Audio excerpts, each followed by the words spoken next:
লন্ডনের আইন এই দেশে জারি হবে না। আপনার সংসার যদি আমার নাম চালাইতে পারবো না।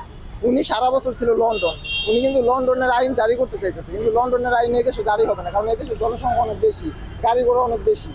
যেই দেশে যে আইন এই দেশে সেই আইন প্রয়োগ করতে হবে ভাই। লন্ডনের আইন যদি উনি প্রয়োগ করতে চায় এটা তো হবে না ভাই। প্রতিবাদ না ভাই, রাস্তায় নামতে হলে আমরাও নামবো, কিছু করার নাই ভাই। কারণ একটা বাইক নেওয়া কিছু আমরা মনে করেন কিনছি, ঠিক আছে, আর যারা কিস্তিতে বাইক নিচ্ছে তারা কি করবে ভাই? তাদের ফ্যামিলি আছে, ঢাকা শহরে একটা থাকতে গেলে 10,000 টাকার নিচে বাড়ি ভাড়া নেই, তাদের সংসার আছে, ফ্যামিলি আছে, একটা বাচ্চা ভালো একটা স্কুলে সবাই পড়াইতে চায়, কিন্তু 2 বছর পরে পরে মানে 3600 টাকা একটা ট্যাক্স টোকেনের একটা কাগজ দিতে, এটাই অনেকে করতে পারে না।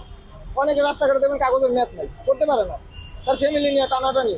এখন তাই মনে করেন আবার 2 বছর পরে পরে আবার 1 বছর পরে পরে 5,000 টাকা। যেমন আমার বাইকটা হচ্ছে 150 সিসির বাইক, আমার 5,000 টাকা করে দিতে হইবে।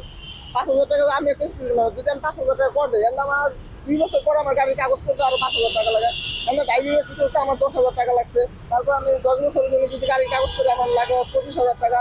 আর তো নিজে করা যায় না, আবার দালাল লাগে, আমার দালাল দেখা হয়তো 2-3 হাজার টাকা। তাহলে মোটামুটি একটা গাড়ির কাগজ করতে গেলে প্রায় 50,000 টাকার মতো খরচ হয়ে যায়। এটা তো সরকারই নিচ্ছে।